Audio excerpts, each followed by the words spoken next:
My name is Jody, and I just retired from my super important yet super boring corporate job where I explain complex things to the C-suite executives in 5 minutes or less to get them to actually make decisions and do something.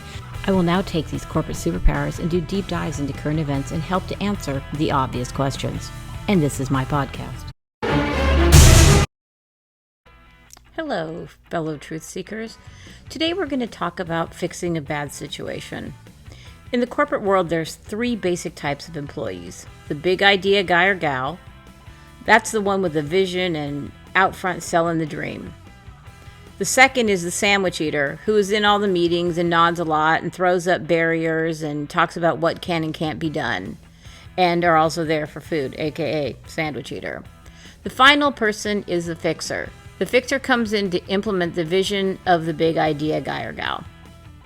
And the truth is we actually need all 3, because in with the sandwich eaters is some good feedback to make sure that it's feasible, but you need someone with a vision that can help sell the dream, but you also need that person that builds it. That's just the way it works.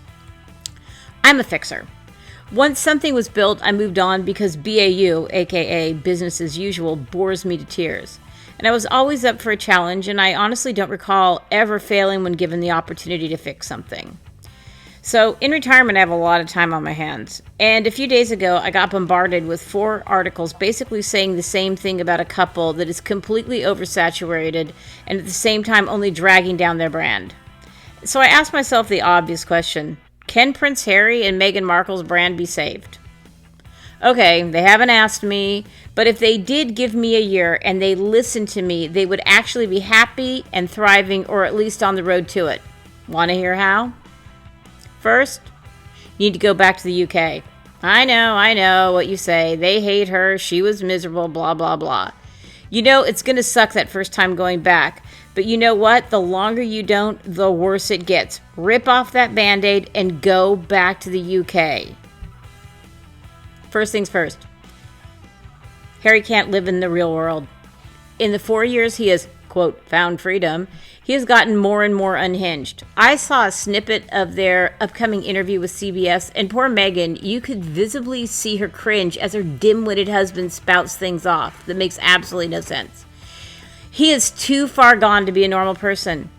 He thrived when he lived, as he called it, in the Truman Show. His paranoia is now so bad he is his own worst enemy. He has a savior/crusader/victim narrative, and it just keeps wearing them down.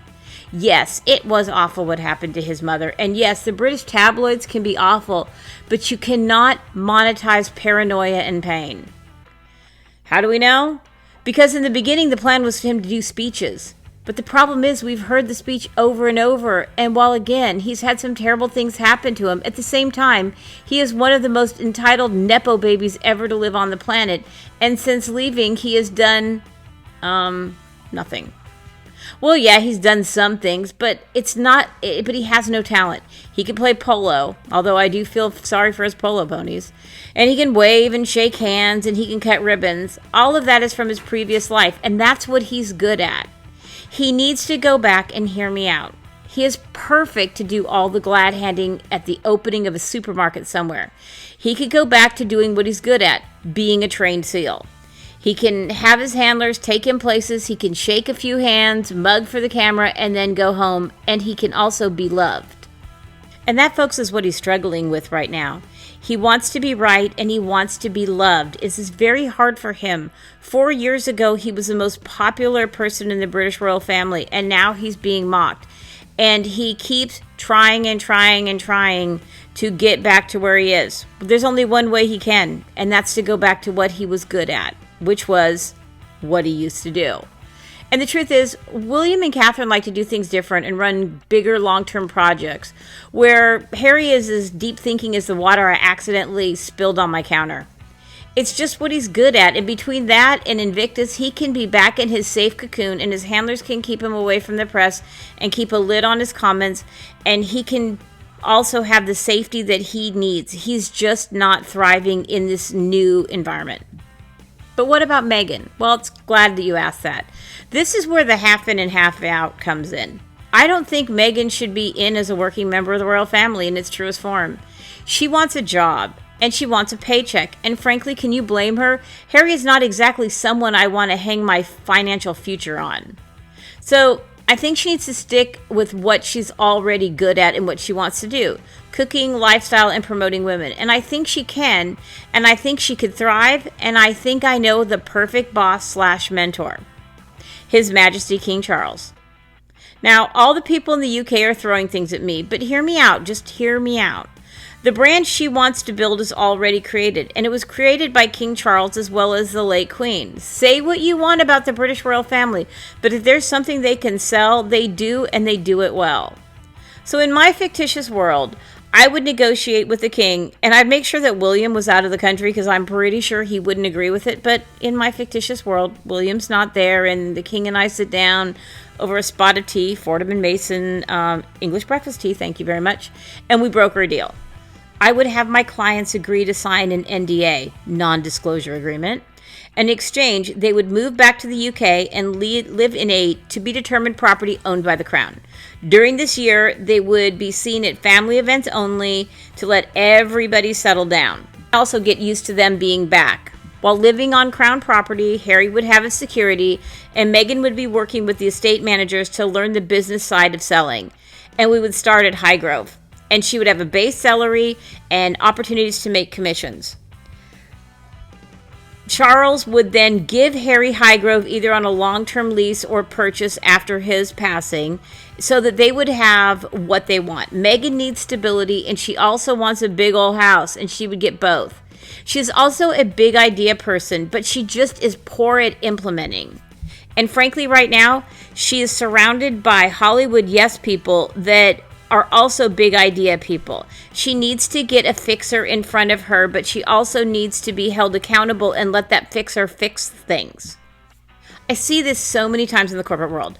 A new boss comes in who did a great job with another company, and they want to institute what they did at their old company, but they have no clue how to get there, and they get frustrated. And they're like, do I need to do your job too? And then everybody else is like, but we're a bicycle and you want to make us a rocket, so it's going to take some time and we need to figure it out. And then the new boss explodes, even more range, and everybody goes away and they act like, okay, yeah, we know what we're doing. But all they're doing is running around in circles and nothing gets done. And at the end, everybody gets pissed off. And all that happens is it takes more time than if everybody had sat down and actually figured out a really good plan. Because the thing is that it's very rare a big idea person can also implement. So to be fair, people who implement usually leave when something is up and running. So I think Meghan needs to actually run something and lean on people can implement so that she can get up and going. And then I think she would actually do a really good job. But she also needs some fun stuff. And I have two great ideas that I wish that they had thought of before they left. Meghan loves cooking. I think a show highlighting the cooking and culture in the Commonwealth would be a great series. They could help sell cookbooks and even items that are highlighted in the programs. They could, work with a production company, and Meghan could come in and be the host. She could learn her lines and do what makes her happy, be in front of the camera, and leave the rest of the things to the people who want to do the boring day-to-day things. The other thing that I would do is have a documentary series on forgotten women of the British Empire. Personally, I would start with Margaret of Anjou, who I think is fascinating, but there's so little information on her, and she gets ignored in all of the War of the Roses, and I am always clamoring to find things on her. And you know what? What is the one thing that the British royal family has a lot of? Documents that are never seen.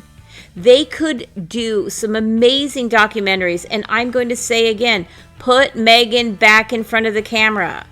Pay her a salary and let her do what she's good at. And before anybody says that can't be done, guess what? Camilla's sister has been working for King Charles for decades. So, yes, this is a little bit different, but it could work. And I think that it would be helpful for both sides. This would give everybody what they want. Harry could go back to being the fun-loving ribbon cutter trained seal that he's good at. Meghan could have stability and her own money while working for the king. And the tabloids would love it because everyone loves a good redemption arc. And so they could transpose their stories about Harry and security and Meghan and this and that just have been going on and on for 4 years, where they could talk about good things and we could get past this, and then we could have a lot more stability and we could have people really happy. The thing is Meghan's gotten a lot of crap for, upsetting the apple cart. And yes, she did. But she also brought some other really good ideas in. I mean, social media has been amped up since she came along. And I think that she did have some good ideas, but she needs a mentor. And I think that King Charles could be that mentor. So the obvious answer is, can Meghan and Harry be fixed? Absolutely. But it would take time, and it would take trust, and it would take a fixer to come in and fix them. And you know what? Call me. I have some extra time on my hands, and I love the United Kingdom, and I would really like a good scone.